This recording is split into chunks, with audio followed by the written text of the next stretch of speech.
बात तो मामला सुलझाने की थी और मामला सुलझाने के लिए ही दोनों पक्षों को बुलाया था। बातचीत चल रही थी, मंत्री मौजूद थे, दो मंत्री मौजूद थे।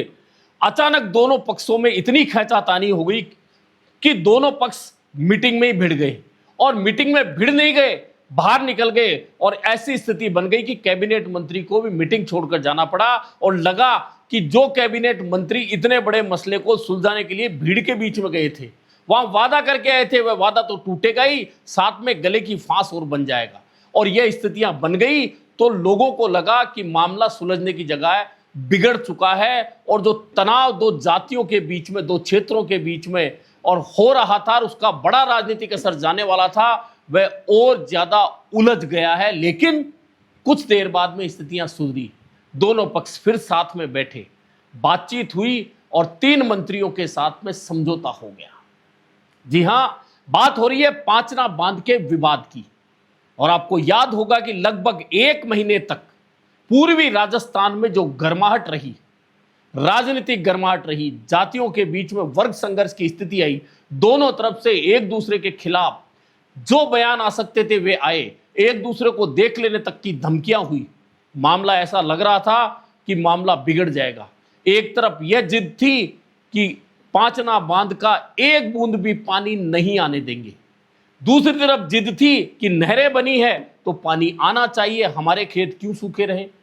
लेकिन यह लड़ाई कोई किसान की नहीं थी, यह लड़ाई कोई पानी की नहीं थी। दरअसल 2 जातियां पूर्वी राजस्थान में जो राजनीतिक रूप से पूरी तरह से जागरूक है, एक तरफ गुर्जर बैठे थे जो पांचना बांध का पानी एक बूंद भी नहीं आने देना चाहते थे, दूसरी ओर खंडीप में मीणा समाज के प्रमुख नेताओं के साथ में बाकी लोग बैठे थे।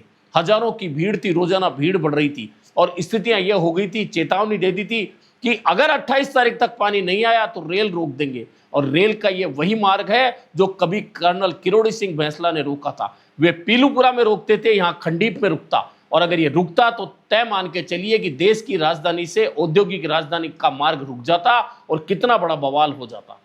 लेकिन किरोड़ी लाल मीणा की एंट्री हुई, उधर जवाहर सिंह बेडम की एंट्री हुई, और इस एंट्री ने कम से कम ऐसा माहौल तो बना दिया कि मामला सुलझने की स्थिति में आ गया। लेकिन जब मीटिंग हुई जयपुर में, कल माहौल ऐसा लग रहा था कि दोनों पक्ष यहीं भिड़ जाएंगे, और स्थितियां यह हो गई कि खुद किरोड़ी लाल मीणा को बैठक छोड़कर बाहर निकलना पड़ा, और स्थितियां ऐसी बिगड़ गई कि लगा कि यह मामला जो सुलझने वाला था वह और उलझ गया है, और अगर ऐसा हो जाता तो इस सरकार के गले की फांस होता। लेकिन फिलहाल मामला सुलझ गया, समझौता हो गया, दोनों पक्षों ने साइन कर दिए, कह दिया कि 7 दिन में पानी खोलने की तैयारी है।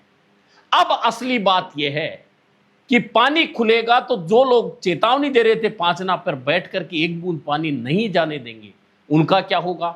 और जो ये कह रहे थे कि पांचना का पानी नहीं आया तो आर पार की लड़ाई होगी, उनका क्या होगा? इस बीच में महत्वपूर्ण बात यह कि समझौता हुआ तो बात यह आई है कि कोर्ट का ही फैसला मानना था सरकार का, तो पहले क्यों नहीं माना? दोनों जातियों को आमने सामने क्यों आने दिया गया? अब इस मामले पर जल संसाधन मंत्री हैं सुरेश रावत, कहते हैं कि समझौता होना और पानी आना दोनों अलग बात है, और कोर्ट के फैसले को क्या कहा जाएगा अगर सरकार के लिए कहा जाए कि सरकार एक पक्ष में जा रही है। दरअसल इस पांचना बांध की लड़ाई 2005-6 से चल रही है, और यह लड़ाई निरंतर चल रही है, सुलझी नहीं है। कहा जा रहा है कि 20 साल बाद पहली बार टेबल पर समझौता हुआ है। हालांकि यह समझौता हुआ है, पानी आना बाकी है, लेकिन हाई कोर्ट के 5 फैसलों को पी जाना अधिकारियों की ओर से, सरकार की ओर से कितनी बड़ी बात होती है। और अब 5वां जो फैसला आया उसी दिन आया जिस दिन यह बैठक समझौते की होनी थी। उससे ठीक पहले हाई कोर्ट ने करौली कलेक्टर को बुला लिया, कह दिया कि आपको आकर जवाब देना है, और कह दिया कि अधिकारी आखिरकार पानी क्यों नहीं खोला जब हमने आदेश दे दिया था, और कड़ी आपत्ति जता दी हाई कोर्ट ने। अब हाई कोर्ट का फैसला पहले भी था, हाई कोर्ट का फैसला अब भी है, लेकिन पानी आने की लड़ाई, जैसा मैंने कहा, लड़ाई पानी की है ही नहीं। यह 5-6 में जब गुर्जर आरक्षण आंदोलन की सुगबुगाहट हुई थी, शुरुआत हुई थी, तब यह लड़ाई आमने सामने हुई। और आमने सामने इसलिए हुई कि कहा जाता है कि जब गुर्जर महापड़ाव डालकर आरक्षण आंदोलन के दौरान पटरियों पर बैठे थे तो उनके आने जाने के रास्तों को बाधित करने का जिन लोगों ने प्रयास किया, उनमें कहा जाता है कि कुछ मीणा समाज के लोग थे, और वहां से यह तनाव बढ़ गया।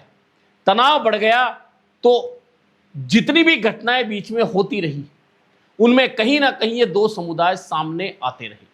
और समस्या यह है कि पूर्वी राजस्थान की पूरी राजनीति इन दो समाजों के इर्द गिर्द घूमती है।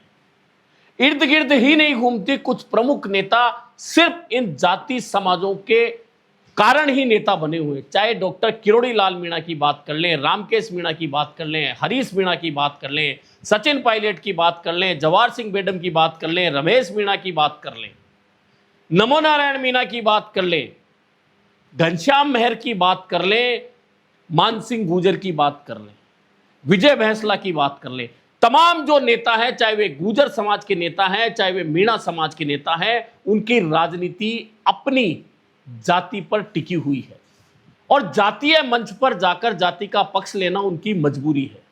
हालांकि इस दौरान एक घटनाक्रम ऐसा हुआ जिसमें कहा गया कि सचिन पायलट ने कहा तो यह कि पानी पर सबका हक है, सबके लिए पानी आना चाहिए, लेकिन उस ही मंच पर एक अन्य जो वक्ता थे, वे गुर्जर समाज के वो वक्ता जो पूरे आंदोलन के दौरान लगातार मीणा समाज को न सिर्फ टारगेट करते रहे, बल्कि यह जिद करके बैठे रहे कि पानी की एक बूंद भी नहीं देंगे।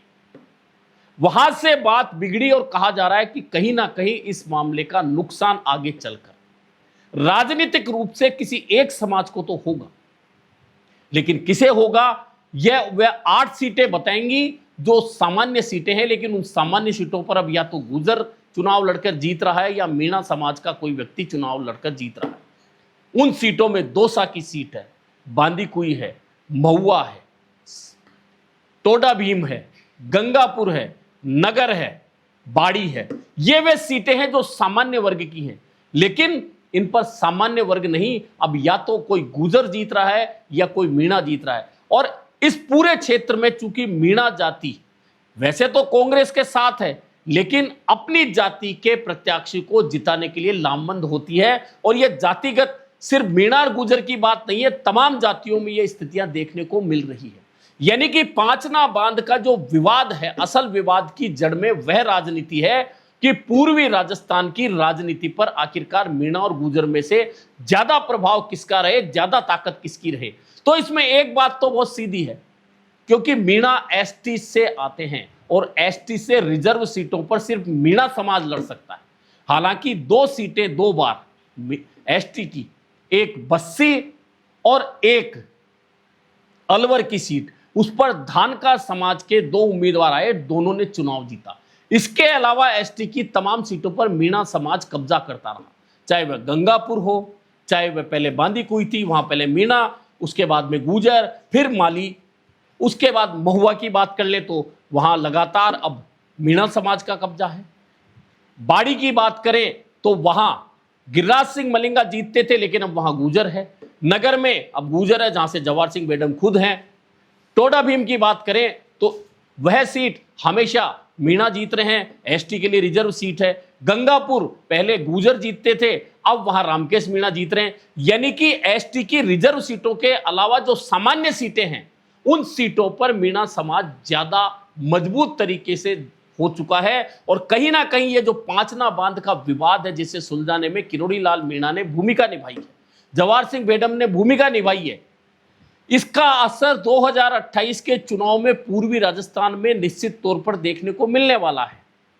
और तय मान के चलिए, यह जो पांचना का बांध का विवाद है, जिसमें समझौता हो गया, दोनों पक्ष साथ बैठ गए, पानी खुलेगा नहीं खुलेगा 7 दिन बाद पता चलेगा, लेकिन एक दूसरे के खिलाफ जो आग उगली है बयानों के जरिए, उस आग के जरिए कई नेताओं की राजनीति चमकने वाली है। तो कई नेताओं की राजनीति का डाउनफॉल भी आएगा, ये तय मान के चलिए।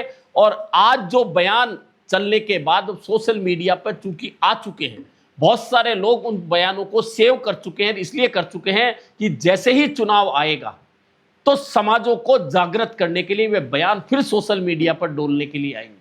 और जब वे बयान आएंगे तो निश्चित उन बयानों के आधार पर अपनी अपनी जातियों को लामबंद किया जाएगा। और जातियों को लामबंद किया जाएगा तो यह तय मान के चलिए, वे जातियां अपनी जाति के उम्मीदवार के पीछे लामबंद होंगी। और उस लामबंदी के साथ में अन्य जातियों को जोड़ने में जो भी जाति सफल हो जाएगी, जो 8 सीटें मैंने जनरल सीटें बताई है, उन सीटों पर उनका कब्जा हो जाएगा। और निश्चित मान के चलिए कि मीणा समाज इस मामले में, वोटिंग के मामले में कहीं ज्यादा जागृत है, और इस जागृति का असर तय मान के चलिए पहले भी होता रहा है। और 2028 के विधानसभा चुनाव में यह पांचना बांध का विवाद जो आज समझौते की ओर आया है, निश्चित मान के चलिए इसका असर 2028 के चुनाव परिणामों में पूर्वी राजस्थान की सिर्फ 8 जनरल सीटों पर नहीं बल्कि 40 से ज्यादा सीटों पर नजर आएगा। और वे सीटें तय करेंगी कि आखिरकार पूर्वी राजस्थान में कौन सा नेता और कौन सी जाति अपना वर्चस्व साबित करने में सही रहे हैं।